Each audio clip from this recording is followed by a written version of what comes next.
Yo, what is up guys? My name is Patrick, host of EDH Brutality, and you're watching another EDH Deck Tech. So without further ado, how about you sit back, relax, and let's get into it.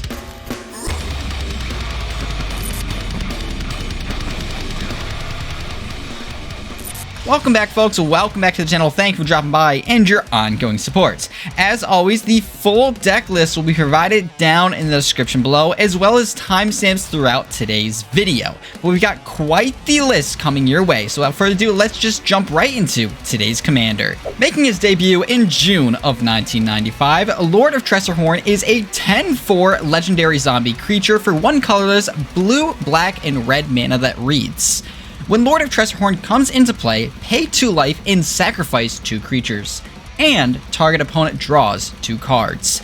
Effects that prevent or redirect damage cannot be used to counter this loss of life, with a 1 black mana instant speed to regenerate Lord of Tresserhorn. Now obviously this commander is rather metal. As a matter of fact, he's freaking awesome. But before we dive right into how great he actually is, we must first discuss, is this the deck for you? For instances, you will enjoy this deck if you enjoy high-powered and fast-paced magic. That's right, this deck can win early. You will also enjoy this deck if you enjoy playing a unique commander. I mean, come on, how often do you see this guy?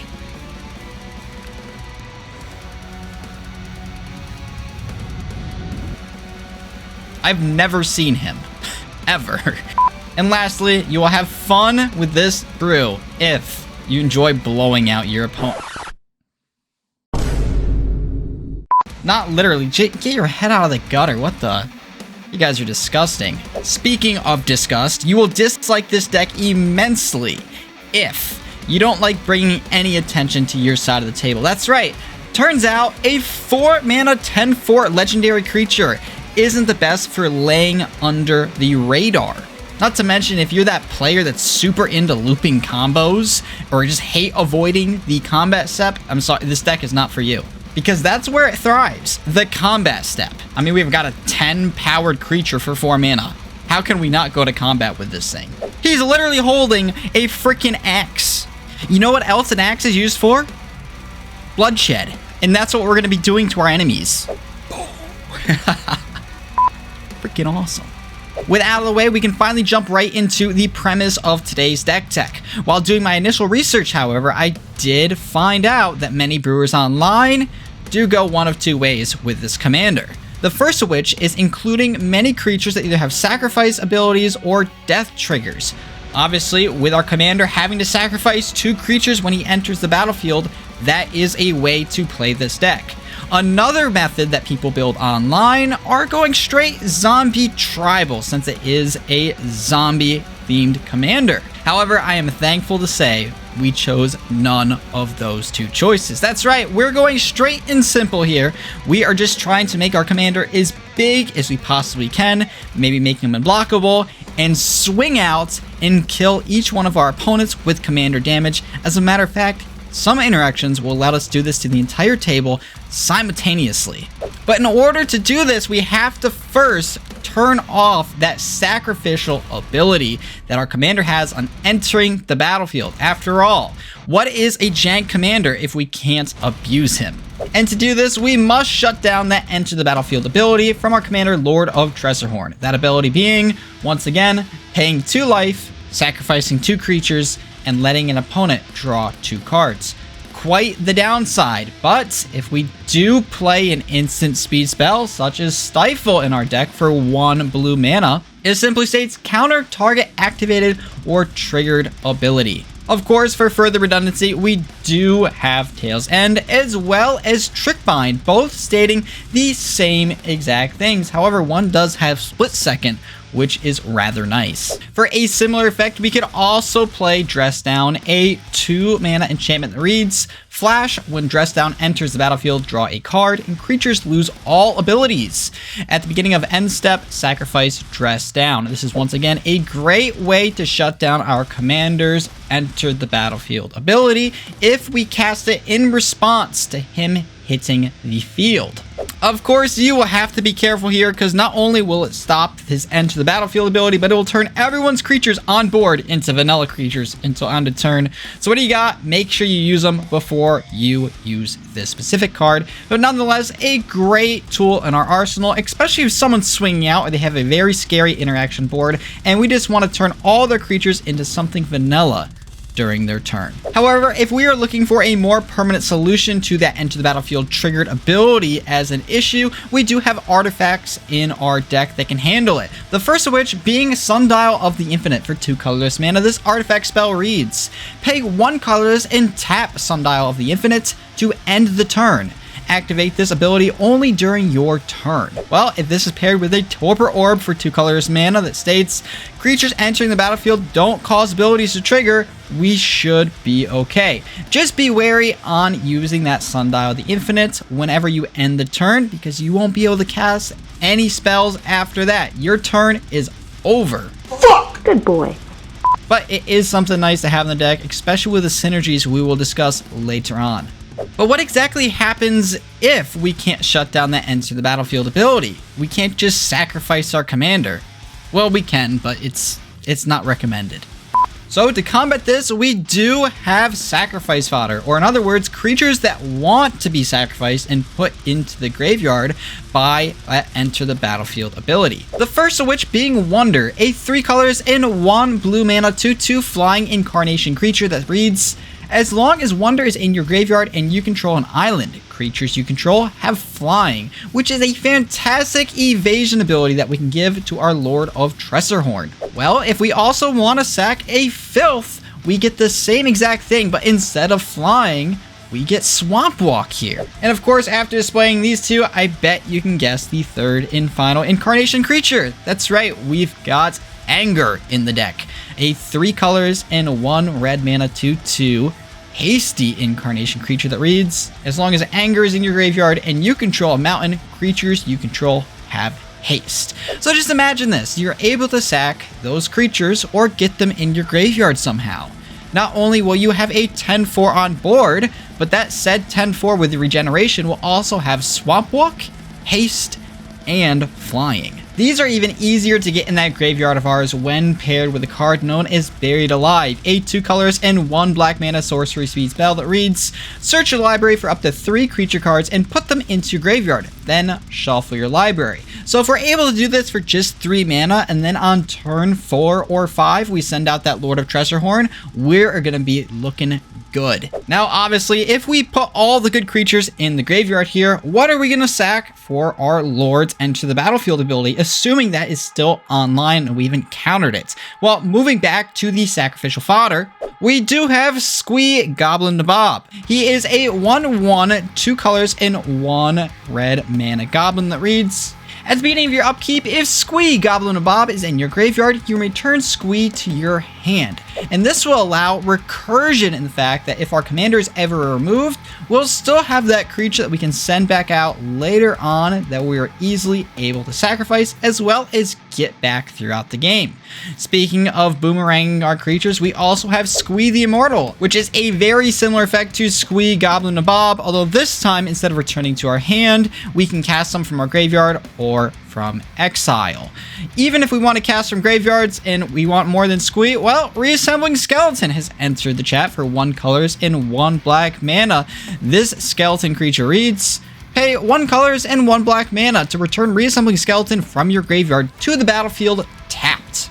All of which offer peace of mind while sending out our commander if we are unable to counter his triggered ability or shut it down entirely. With all these in mind, I don't think we will have a problem with this deck. For our ramp package, we do have several components, but they are rather self-explanatory. So what I'm going to be doing here is reading through them rather fast, as well as giving a brief description. So if you'd like to pause at any given time, you're more than welcome to do so. For our ramp, we have Ornithopter of Paradise, which can tap from 1 mana of any color. Then we have Leadmere, Silvermere, and even Ironmere, all of which can tap for 1 specific mana of a given color based on the mirror's color identity. For the rocks in the deck, we do have a commander sphere that can tap for any color as long as it's in our commander's identity, as well as the ability that states we can sacrifice it to draw a single card. Well, not only this, but we do have an Arcane Signet on top of a Soul Ring. All fantastic cards that you've all seen plenty of times, so we do not explain what they need to do, but if you like to go back and look, you can feel free to do that. And don't get me wrong, a lot of ramp is nice. We don't have too much, but we do have enough, especially with our mana dorks, to cast whatever we want. But it's going to present a huge problem if we run out of steam later in the game. So that's right, we need some card draw.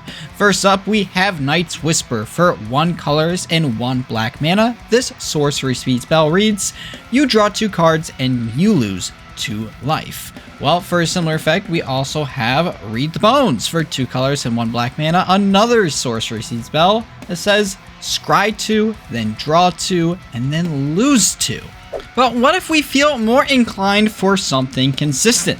Well, we do have Rhystic Study, everybody's favorite card, coming in at 2 colors and 1 blue mana. This enchantment spell reads, whenever an opponent plays a spell, you may draw a card unless that player pays 1 colorless mana.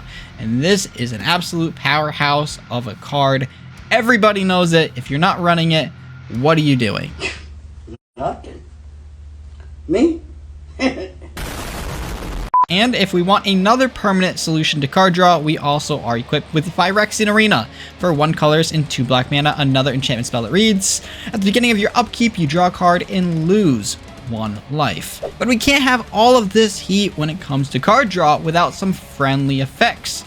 Yeah, we're talking about wheels for card draw now. Starting off with Windfall, a 2 colors and 1 blue mana sorcery speed spell that reads, each player discards his or hand and draws cards equal to the greatest number a player discarded this way. And this can be either hit or miss in a game. If the most someone's playing only has 3 cards, that's all you're drawing. But sometimes there's always that one player that has like 20 cards for no reason, and for 3 mana, everyone has 20 cards. And last but not least for our card draw segment, it is not as good as Windfall perhaps, but it is far more consistent. And the card I'm referring to happens to be Wheel of Misfortune for 2 colors and 1 red mana. This sorcery speed spell reads, each player secretly chooses a number 0 or greater, then all players reveal those numbers simultaneously and determine the highest and lowest numbers revealed this way.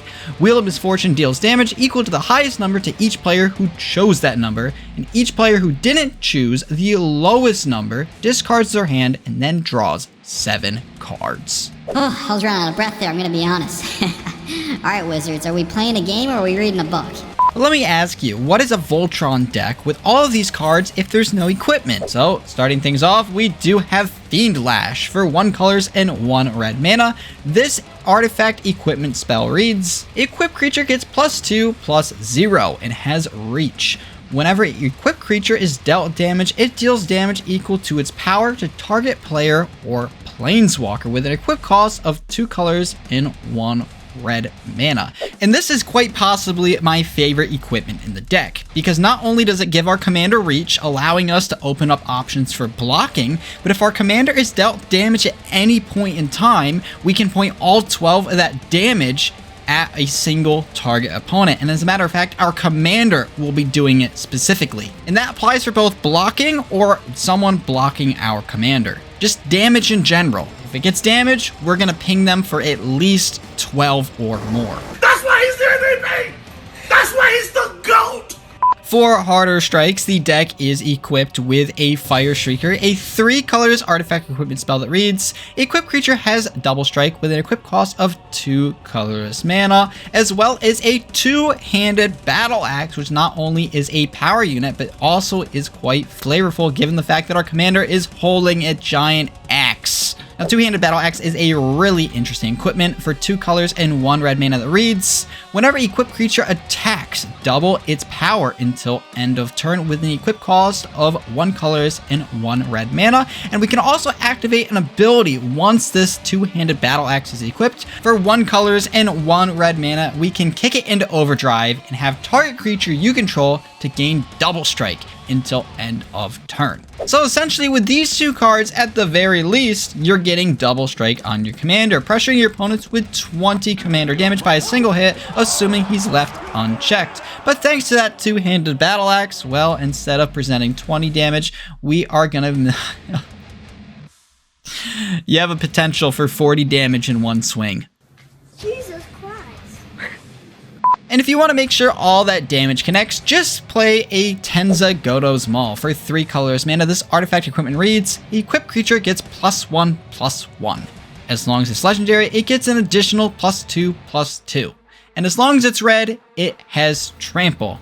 Well, thankfully, Lord of Tresserhorn meets all of those requirements. For further evasion and effects with our commander, we could also equip him with a Shadow Sphere, a 1 colors artifact equipment that reads, equipped creature gets +1/+1 and has trample and lifelink. We can pay 1 colorless mana that says permanents your opponents control lose hexproof and indestructible until end of turn with an equip cost of 2 colorless mana.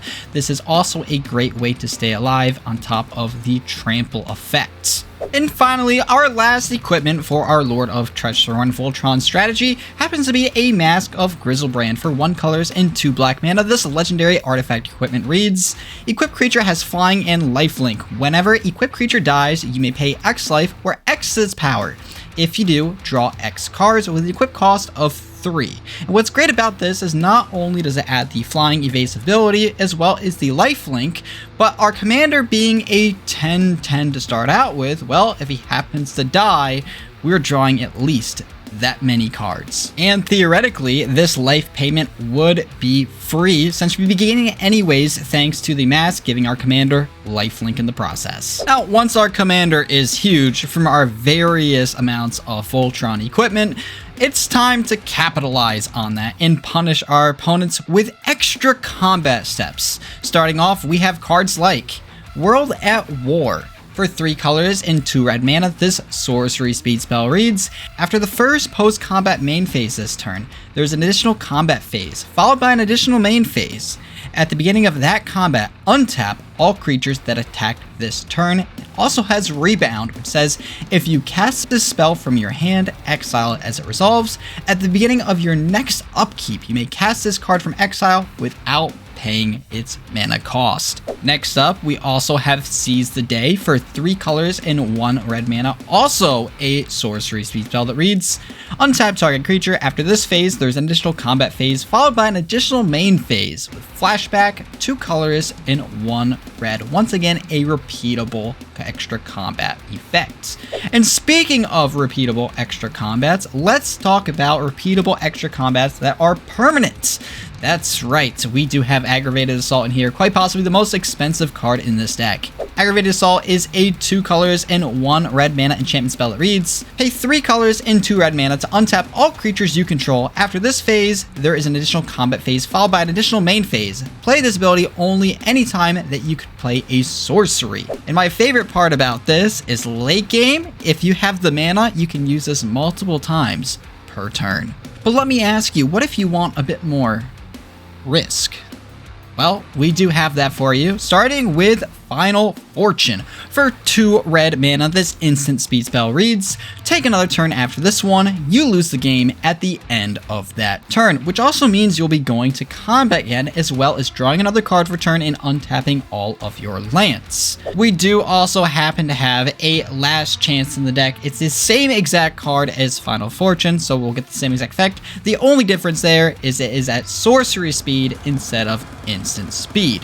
But nonetheless, don't worry about either of these potentially ruining your game, because we do have that Sundial of the Infinite, as mentioned prior, where we can end the turn prematurely, where we won't lose the game. And even so, I wouldn't worry about it, because if we're getting extra combats with a 10-4 base stat and he has some equipment onto him, the game is going to wrap up quick anyways. You should be able to finish it within 1 extra turn by that time. Especially when we do have an ace up our sleeve. That's right, we got 3 cards in this deck which will specifically lead our way to victory, starting with a Slip Through Space. At 1 blue mana, this sorcery speed spell reads, Devoid. This card has no color. Target creature can't be blocked this turn. You also get to draw a card. a pretty good trade there. We also do have Distortion Strike in our arsenal for 1 blue mana that reads, target creature gets +1/+0 until end of turn and can't be blocked this turn with Rebound. And as mentioned prior, if we want something more permanent, we also are equipped with an Aqueous Form. The Aqueous Form is a 1 blue mana enchantment aura card that says enchant creature can't be blocked, and whenever enchanted creature attacks, scry 1. So if paired with our commander, the extra combats as well as our equipment attachments, it can get out of hand to our opponents rather quickly. And to top it off, we still have instant speed spell effects that will completely surprise our opponents. Starting with Uncaged Fury. For 2 colors and 1 red mana, this instant speed spell reads, target creature gets +1/+1 until end of turn and gains double strike. We also have Psychotic Fury for 1 colors and 1 red mana that states target multicolored creature gains double strike until end of turn, draw a card. Or even Temur Battle Rage. For 1 colors and 1 red mana, this instant speed spell reads, target creature gains double strike until end of turn, and Ferocious. That creature also gains trample until end of turn if you control a creature with power 4 or greater. And thankfully, since our commander starts off with 10 power, automatically he is going to fulfill that requirement. So there are plenty of ways to surprise our opponents and close out into a victory. And if you're having a tough time doing this, you should have no issue finding the specific card you need, because we have 10 various different tutors in the deck, which we will cover right now. And rather than going over each individual ability, since they all do similar things, we're just going to be stating the names, and feel free to pause at any point to read. In the deck, we've got Trophy Mage, Diabolic Tutor, Muddle the Mixture, Fabricate, Imperial Recruiter, Buried Alive, Mystical Tutor, Spellseeker, Demonic Tutor, and the Empiric Tutor. Now, with that discussed, before we can jump right into our primary win con of the deck that's not just commander damage, we must talk about the 2 honorable mentions that are heavy lifters in this brew. The first of which being Silent Arbiter for 4 colorless mana. This artifact creature reads, no more than 1 creature may attack each combat, and no more than 1 creature can block each combat. This will allow our commander to soak in all that damage that we are dealing at our opponents if we are able to give him trample. The second of which being Dolmen Gate. For 2 colors mana, this artifact reads, prevent all combat damage that would be dealt to attacking creatures you control. And the reason why this is great is even though our commander does have a regeneration ability, it costs mana, whereas Dolmen Gate is completely free once it's on board, and it is not an ability that can necessarily be countered unless it is destroyed. And not only that, but it's just really nice insurance to have, given the fact that our commander only has 4 toughness. But you're probably like, how does the deck win? We're going on 20 minutes, or it's past 20 minutes in the video. How does it win? Well, obviously, no brainer, Voltron. We've been equipping stuff, we've said how to get the damage through, extra combats, how to pump it up, double his power. That's all fine and dandy. But you all know the other way in which this commander can win? It's Infect. Turns out, having 10 power is perfect for this, which means we can one-shot our opponents. And this can be done through any one of our 4 cards that will grant our commander Infect. The first of which being Phyresis. For 1 colorless and 1 black mana, this enchantment spell reads, enchant creature has Infect. It's pretty self-explanatory. Next up, Corrupted Conscience. For 3 colors and 2 blue mana. Once again, you control enchanted creature. Enchanted creature has Infect. Or perhaps even a riskier option, Grafted Exoskeleton. For 4 colors mana with an equip cost of 2. Equipped creature gets +2/+2 and has Infect, and whenever Grafted Exoskeleton becomes unattached to a permanent, sacrifice that permanent. Or perhaps, let's say we want to take them by surprise. Just cast a Tainted Strike. For 1 black mana, our creature will not only get Infect, but it'll also get +1/+0 at instant speed. But you know what's even better than just Infect? Because it will create a target on your back.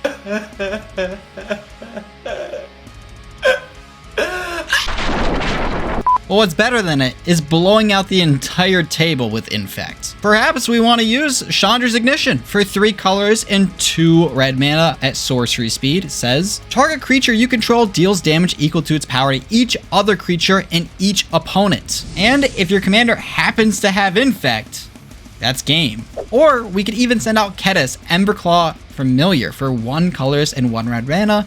This elemental lizard reads, whenever a commander you control deals combat damage to an opponent, it deals that much damage to each other opponent. And once again, if you have Infect, it's a blowout. And both cards here could be interchangeably used, whether you have or don't have Infect, as long as your commander's power is large enough, especially since we have several cards in our deck that doubles his power, and you can double it again.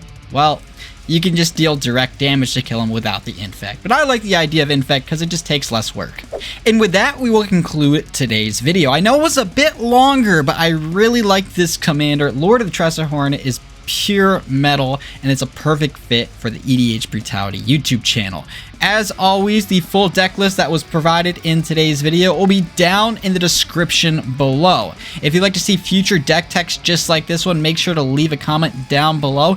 And as always, if you'd like to stay tuned for future videos here on the channel, make sure you like, subscribe, and hit that notification bell down in the bottom right-hand corner of the screen. Somebody said, my name is Patrick, host of EDH Brutality. I thank you for watching. I hope you enjoyed.